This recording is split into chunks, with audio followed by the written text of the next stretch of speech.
kita akan merenungkan satu firman Tuhan. Saya mengajak kita untuk berdoa lebih dulu. Mari kita berdoa. Bapa di surga, kami berterima kasih untuk hari ini. Terima kasih juga untuk kesempatan bagi kami untuk membaca firman Tuhan. Kami mohon anugerah Tuhan supaya kami dilawat Tuhan, dikuatkan Tuhan, diteguhkan Tuhan untuk semakin hari semakin hidup dalam kepercayaan kepada Tuhan, meskipun kami dikelilingi dengan berbagai macam situasi yang mungkin tidak kami harapkan dan tidak kami inginkan. Berfirmanlah bagi kami Tuhan, dalam nama Tuhan Yesus kami berdoa. Amin. Ya, selamat pagi Bapak Ibu dan saudara-saudara sekalian. Saya mengajak kita untuk membaca satu bagian firman Tuhan dari Habakuk pasal 3 ayat yang ke-17, 18, dan 19. Saya bacakan untuk kita semua. Sekalipun pohon ara tidak berbunga, pohon anggur tidak berbuah, pohon zaitun mengecewakan, sekalipun ladang-ladang tidak menghasilkan bahan makanan, kambing domba terhalau dari kurungan dan tidak ada lembu sapi dalam kandang, namun aku akan bersorak-sorak dalam Tuhan, beria-ria di dalam Allah yang menyelamatkan aku. Allah Tuhanku itu kekuatanku. Ia membuat kakiku seperti kaki rusa. Ia membiarkan aku berjejak di bukit-bukitku. Ya, baik. Saya tidak perlu jelaskan terlalu dalam tentang siapa Habakuk ini. Kita pasti sudah belajar bahwa Habakuk ini salah satu nabi kecil ya. Salah satu nabi kecil dari Yehuda. Masa kenabiannya itu diliputi dengan peperangan. Jadi ada situasi peperangan yang menimpa Israel, tidak hanya Israel, tapi peperangan itu melibatkan beberapa bangsa. Salah satu bangsa yang paling kuat itu adalah bangsa Kasdim. Nah, bangsa Kasdim ini berupaya untuk mengambil alih banyak kekuasaan di beberapa negara, termasuk Mesir dan juga Israel pada waktu itu. Nah, jadi Mesir dalam pemerintahan Firaun Neko itu juga dikalahkan oleh bangsa Kasdim ini, bangsa yang cukup kuat. Nah, kitab Habakuk ini sebenarnya kitab yang mengutarakan keluhan, tetapi banyak teolog mengatakan bahwa ini ungkapan perdebatan Habakuk terhadap Allah. Jadi dia mencoba untuk berdebat dengan Allah karena situasi yang dia tidak bisa terima secara logika. Maksudnya seperti ini, bahwa peperangan ini menimbulkan banyak akibat. Di antaranya itu kondisi sosial, termasuk penghasilan semua itu tuh berdampak ke situ, kerusakan di mana-mana sampai berpengaruh pada kehidupan spiritual. Nah, di masa yang sama juga masalah itu tidak hanya datang dari peperangan akibat bangsa Kasdim, tapi dalam pemerintahan yang ada di sana juga pada masa pemerintahan Raja Yoyakim ini itu terjadi banyak korupsi dan penindasan. Ya, jadi Yoyakim ini seorang yang muda, raja muda, ambisius, tapi punya hati yang jahat dan juga korup. Itu bisa dibaca nanti di pasal 2 ayat 6 dan seterusnya. Itu ada banyak peristiwa yang terjadi itu dalam pemerintahan Yoyakim. Nah, Bapak Ibu Saudara yang kasih Tuhan, apa yang menjadi alasan perdebatan utama Habakuk, khususnya terkait dengan peperangan? Habakuk mengatakan seperti ini. Ini bukan mengatakan, dia mencoba berpikir bahwa kenapa Allah memakai bangsa kafir, ini bangsa Kasdim, memakai bangsa kafir untuk menghukum, bukan menganiaya ya, untuk menghukum umat pilihannya.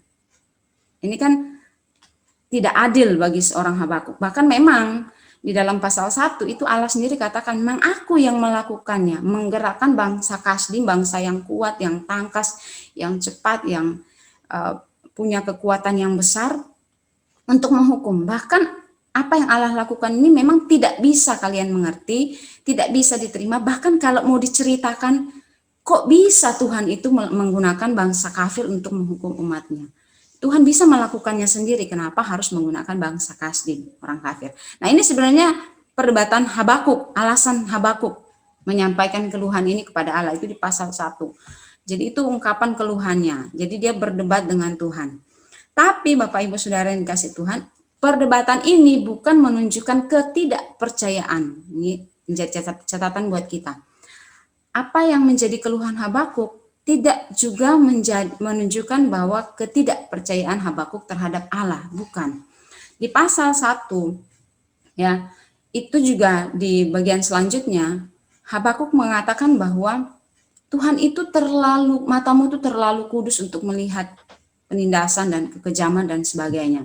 Artinya gini, dia terlalu percaya bahwa Allah ini, Allah yang berdaulat mengendalikan segalanya, bisa mengendalikan segala sesuatunya, tapi Allah ini tidak mungkin, ya, tidak mungkin untuk melihat hal-hal yang bukan najis, hal-hal yang tidak layak khususnya bagi umat Allah, ya, penindasan terhadap umat Allah itu dia meyakini itu. Jadi ungkapan ini bukan ungkapan menyalahkan Tuhan, bukan ungkapan mempertanyakan kemahakuasaan dan kekudusan Tuhan, tapi menunjukkan bahwa dia tetap percaya bahwa Allah itu ada memperhatikan, dan dia terlalu percaya bahwa Allah ini sedang melakukan sesuatu yang tidak terpikirkan, ya. Makanya di pasal 1 itu dia katakan, aku mau berdiri di menara jaga, mau menanti apa yang Tuhan mau firmankan, gitu ya. Dia ingin tahu sebenarnya tujuan Tuhan itu apa, ya.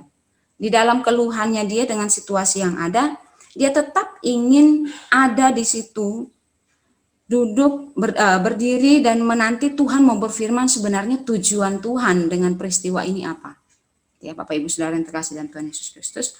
Nah, saya memberikan tema untuk bagian firman Tuhan ini, itu mungkin kita katakan itu kan ada di ayat pasal 2, hidup oleh percaya. Nah, kalimat hidup oleh percaya ini sebenarnya pernyataan Tuhan kepada Habakuk ketika Habakuk seolah-olah sedang berdebat dengan Tuhan. Di pasal 2 sampai Tuhan katakan bahwa orang percaya, ya, sesungguhnya orang yang membusungkan dada tidak lurus hatinya, tetapi orang yang benar itu akan hidup oleh percayanya. Itu di pasal 2 ayat 4. Ini jadi ayat kunci dari kitab Habakuk. Tapi ini adalah pernyataan Tuhan, ya, pernyataan Tuhan bahwa orang percaya akan hidup, orang benar akan hidup oleh percayanya. Nah, dalam pasal 3 ayat 17, 18 dan 19 itu wujud keyakinan Habakuk terhadap apa yang Tuhan nyatakan di pasal 2 ayat 4 itu. Meskipun ada di tengah-tengah situasi yang tidak baik, ya, penindasan dan seterusnya, penganiayaan dan seterusnya. Meskipun ada dalam situasi yang seperti ini, dia percaya apa yang dikatakan Tuhan bahwa orang benar itu akan hidup oleh percayanya. Itu tertuang dalam kalimat di ayat 17, 18, 19. Bagaimana bisa? Nah, nanti saya akan membawa kita untuk melihat ini. Hidup orang percaya dalam teks hidup oleh percaya dalam teks 3 ayat 17 sampai 19 yang bisa kita pelajari dari Habakuk adalah 1. Habakuk terlalu yakin bahwa orang yang hidup dalam kepercayaan kepada Allah akan meyakini bahwa Allah adalah penyelamatnya, ya. Akan meyakini bahwa Allah adalah penyelamatnya. Memang fakta yang terjadi pada waktu itu bahwa Allah mengizinkan orang kafir menghukum umat pilihan Allah, umat yang dikhususkan Allah. Memang itu faktanya. Tapi juga di pasal 2, di pasal 1 itu juga ada pernyataan janji Allah. Pasal 2, sorry. Di pasal 2 itu ada pernyataan janji Allah. Allah mengatakan bahwa ayat 2 dan seterusnya itu, ini disuruh dituliskan supaya orang kalau lewat itu membaca, memperhatikan. Bahwa meskipun Tuhan izinkan itu terjadi saat ini, sebenarnya itu sedang menuju pada kesudahannya, ya. Itu ada janji Allah di situ. Meskipun berlambat-lambat, tetapi itu sedang menuju kesudahannya. Artinya Tuhan sedang menyelesaikannya. Apa yang terjadi pada waktu itu sedang diizinkan Tuhan, tetapi itu pun akan berakhir, ya. Itu seperti itu simpelnya untuk kita memahami. Jadi Habakuk sudah memegang janji Tuhan bahwa penganiayaan, penindasan yang terjadi hari ini itu akan berakhir dalam waktu yang Tuhan tetapkan, meskipun terlihat berlambat-lambat. Ya, Habakuk tadi hidup oleh percaya. Mas, aku akan bersorak-sorak di dalam Tuhan, beria-ria di dalam Allah yang menyelamatkan aku. Habakuk mau mengatakan seperti ini. Dengan memegang janji Tuhan, memegang janji pemulihan itu akan terjadi, Habakuk percaya bahwa apa yang terjadi saat itu tidak mengurangi sedikit pun kepercayaannya kepada Tuhan. Pemulihan itu akan terjadi di waktu yang di depan, tidak tahu kapan, akan berlambat-lambat, kata firman Tuhan. Tapi pemulihan itu adalah suatu kepastian. Janji pemulihan itu adalah suatu kepastian. Nah, menarik, Habakuk itu memberikan pernyataan seperti ini untuk menegaskan bahwa inilah hidup oleh percaya. Hidup yang mengakui bahwa Allah adalah penyelamat. Ayat 18. Beria-ria karena Allah menyelamatkan aku. Kalau di bahasa Inggris dia menggunakan kalimat kebahagiaanku karena Tuhan adalah penyelamatku. Ya, dalam terjemahan Inggris. Kebahagiaanku, aku bersuka cita karena Tuhan. Dan kebahagiaanku itu ada di dalam Allah yang menyelamatkan. Karena Allah penyelamatku. Itu kalimatnya di ayat 18. Nah, itu dia ungkapkan dalam ayat 17 seperti ini. Meskipun dengan kata sekalipun dalam bahasa Indonesia itu 2 kali dia gunakan. Tapi kalau di dalam terjemahan Inggris itu rata-rata hanya 1 kali. Ya, meskipun itu hanya 1 kali. Tapi dalam bahasa Indonesia ini menarik. Dia menggunakan 2 kali, itu memberikan penegasan. Yang tadinya dia penuh dengan keluhan, pertanyaan-pertanyaan dan sanggahan terhadap situasi yang ada, sampai pada titik ini dia katakan sekalipun. Ya, kenapa? Karena dia sudah memegang janji itu, janji pemulihan itu. Meskipun dalam waktunya Tuhan, tapi dia sudah memegang itu. Janjinya ya dan amin. Ya, dia memegang itu. Sekalipun, artinya mengatakan kalaupun keadaan ini kontras dengan janji itu, ya, dengan keinginan hatinya, sekalipun itu harus terjadi dalam hidupnya, itu tidak akan mengganggu sukacitanya di dalam Allah. Ya, dia menggunakan kalimat gini, pohon ara tidak berbunga, pohon anggur tidak berbuah, hasil pohon zaitun mengecewakan. Ini bukan sekedar bicara tentang penghasilan ya, tetapi bagi orang Israel, pohon ara dan pohon anggur ini sering disebut bersamaan. Itu melambangkan kemakmuran dan damai sejahtera. Sekalipun damai sejahtera dalam hidup ini sedang diguncang dengan banyaknya masalah, penindasan, perang pada waktu itu, bahkan kelaliman yang dilakukan oleh pimpinan bangsa pada waktu itu, sekalipun itu mengganggu damai sejahtera dalam dirinya. Kemudian bicara tentang pohon zaitun itu bicara tentang gambaran bagi orang Israel, dan gambaran dalam Alkitab itu tentang belas kasihan Tuhan. Dia sampai mengatakan begini, sekalipun saat ini tidak ada, seolah-olah tidak ada belas kasihan Tuhan bagi saya, bagi bangsa ini. Ya. Yang pertama, sekalipun tidak ada damai sejahtera, sekalipun tidak ada, Tuhan tidak menunjukkan belas kasihannya saat ini, ya, karena pemulihannya pasti terjadi saat ini. Kemudian ladang-ladang tak menghasilkan, itu bicara tentang sukacita bagi orang Israel. Waktu panen itu adalah waktu yang bagi mereka untuk bersukaria, mereka rayakan, mereka investakan. Nah, dan itu masuk dalam salah satu hari raya orang Israel.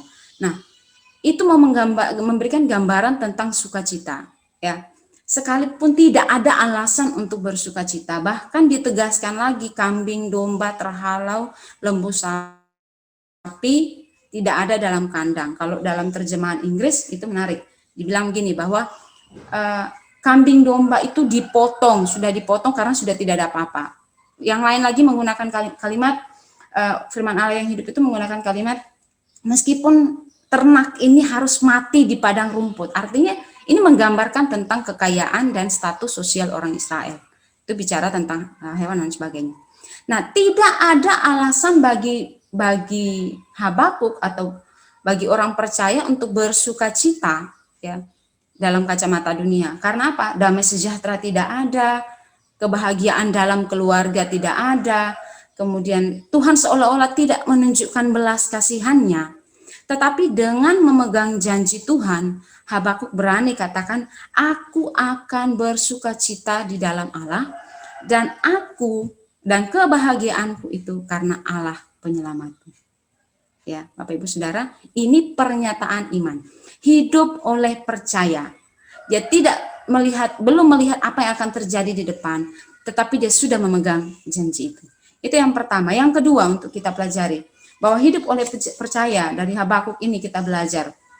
Tuhan adalah kekuatan. Itu pernyataan, ya, pernyataan Habakuk. Kalau tadi Tuhan yang katakan orang benar hidup oleh percaya, sekarang Habakuk katakan Tuhan adalah kekuatanku. Nah, ini dia gambarkan seperti kaki rusa.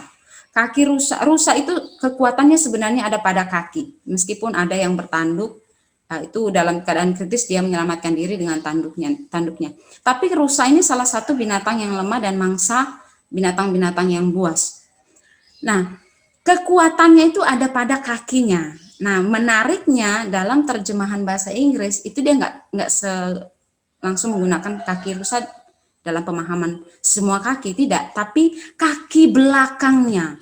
Nah, ternyata kaki belakang rusa itu adalah tumpuan bagi rusa untuk menyelamatkan diri dari sergapan musuh. Jadi kaki belakang itu ketika dia melompat dan berpijak di tanah, kaki belakang inilah yang mendorong badannya untuk melompat jauh ke depan dan berlari lebih kencang. Ini ya, menarik. Tuhan adalah kekuatanku. Kalimat ini itu menunjukkan bahwa sumber kekuatan di tengah-tengah kesulitan yang ada bagi Habakuk dalam keyakinannya, kepercayaan, itu tidak datang dari dirinya. Berbanding terbalik dengan tadi orang Kasdim dan pimpinan yang ada pada waktu itu, pimpin bangsa yang ada pada waktu itu. Bahkan orang Kasdim dibilang dalam pasal 1, keluhuran mereka itu ya keadilan mereka sendiri, kekuatan mereka sendiri. Maka mereka mendewakan kekuatannya yang pada akhirnya akan menuju pada kebinasaan dan lenyap. Tapi bagi orang percaya, kekuatannya datang dari Tuhan. Dalam situasi yang kritis, kekuatannya itu datangnya dari Tuhan. Kritis atau tidak kritis, hidup orang percaya tetap di dalam kekuatan yang dari Tuhan. Tidak hanya sampai di situ, kalimat di ayat 19 itu dilanjutkan. Ia membuat kakiku seperti kaki rusa, ia membiarkan aku berjejak di bukit-bukitku. Nah, ini menarik. Kekuatanku datangnya dari Tuhan. Dan dilanjutkan dengan kalimat yang mau menunjukkan kepada kita bahwa Tuhan ini juga memberikan kita kekuatan, ya. Allah sumber kekuatan memberi kita kekuatan untuk melewati masa-masa yang sukar, menjauhkan diri dari masa-masa yang sukar. Saya ingat dengan satu ayat, pencobaan-pencobaan yang kamu alami tidak melebihi kekuatanmu. Saya ingat dengan kalimat itu. Artinya begini, terkadang Tuhan mengizinkan ada situasi tertekan, buruk, persoalan terjadi dalam hidup kita, itu bukan serta-merta Tuhan akan meluputkan begitu saja, tidak. Tapi Tuhan tahu batas kekuatan seseorang untuk mengatasi itu, bukan dari dirinya, tapi yang datangnya dari Tuhan. Bukan cuma itu, tetapi kekuatan yang dari Tuhan itu diberikan kepada orang percaya untuk melewati tiap pergumulan, ya. Bukan untuk dilepaskan saja begitu saja atau dihindarkan dari pergumulan, tidak, tapi diizinkan Tuhan. Tuhan memberikan kekuatan supaya orang percaya mampu melewati tiap pergumulan. Bapak Ibu Saudara yang terkasih dalam Tuhan kita Yesus Kristus.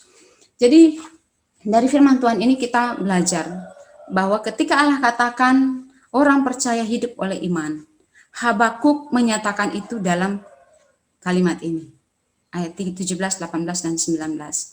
Di pasal 1 awal itu dia penuh dengan pertanyaan dan perdebatan. Tetapi di pasal yang terakhir dan ayat yang terakhir itu dia penuh dengan keyakinan. Kenapa? Karena ketika dia berdiri diam di hadapan Tuhan, Tuhan menyatakan firman-Nya.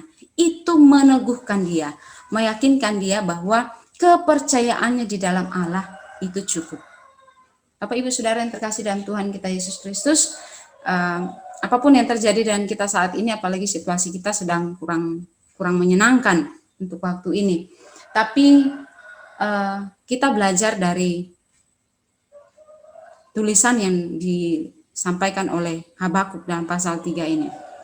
Dikatakan bahwa dia meyakini Allah itu menyelamatkannya, Allah penyelamatnya, dan Allah juga adalah kekuatannya. Allah memberikan kelepasan, Allah juga akan memberikan kekuatan untuk melewati tiap persoalan. Bahkan jalan terjal, jalan yang sulit, batu kerikil, rusa itu, memakai itu untuk berjejak di atas bukit, menjauhkan diri dari terkaman musuh. Ini memberikan kita keyakinan kuat bahwa kekuatan kita tidak datang dari kita, tapi datangnya dari Tuhan.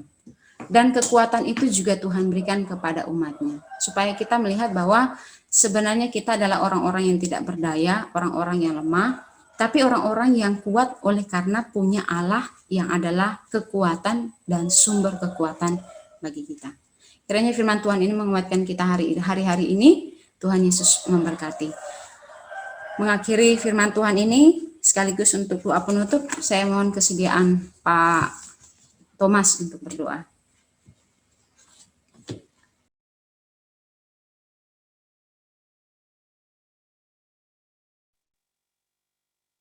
Oke, kita berdoa.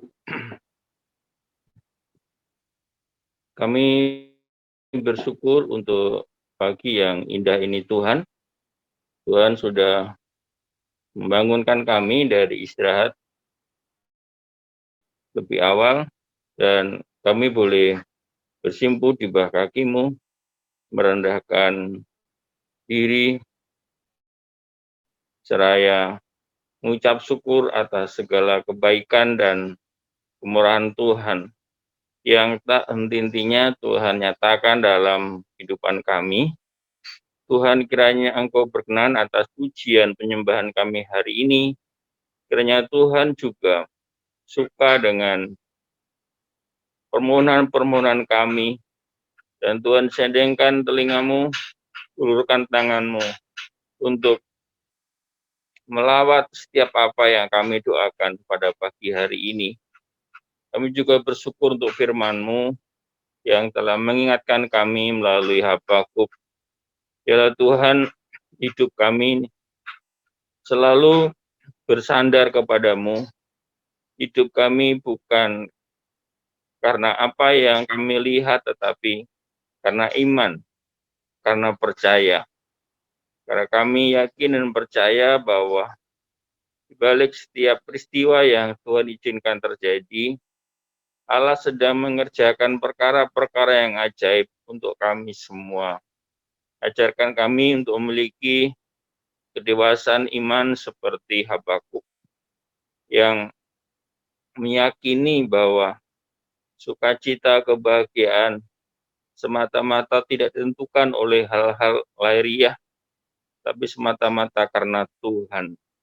Kiranya ini juga menjadi spirit dalam hidup kami untuk menjalani panggilan Tuhan.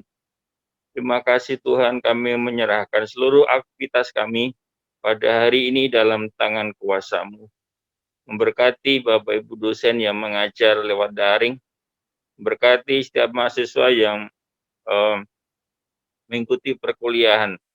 Tuhan tolong agar piranti perkuliahan semua boleh berjalan dengan baik, jaringan dan juga multimedia yang digunakan, semuanya diberkati oleh Tuhan. Baik yang ada di kampus maupun teman-teman yang ada di tempat tinggal mereka masing-masing, non jauh di sana di luar Pulau Jawa. Terima kasih Tuhan, kami yakin dan percaya lawatan-Mu bagi setiap keluarga besar SDT Keluarga Indonesia dan juga Yayasan Anugerah Semata, sungguh kami percaya nyata dalam setiap kehidupan kami. Berkati juga Bapak Ibu Saudara kami yang bekerja, yang berusaha, kiranya ditolong oleh Tuhan. Hari ini mereka semua mendapatkan kebahagiaan dan sukacita berkat keberhasilan yang datang dari Tuhan. Terima kasih Tuhan Yesus. Kami menyerahkan seluruh kehidupan kami dalam tangan kuasa-Mu. Saudaraku, arahkan hatimu, angkat kedua tanganmu dan terimalah berkat Tuhan. Di dalam nama Allah Bapa, Putra, dan Roh Kudus, Bapa di surga memberkati engkau dengan berkelimpahan, sehingga engkau pun boleh menjadi berkat bagi banyak orang.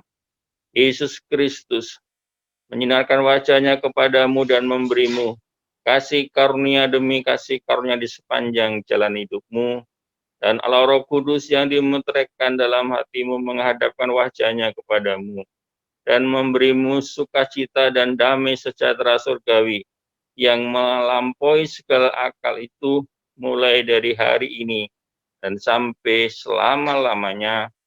Tuhan Yesus memberkati. Haleluya. Amin.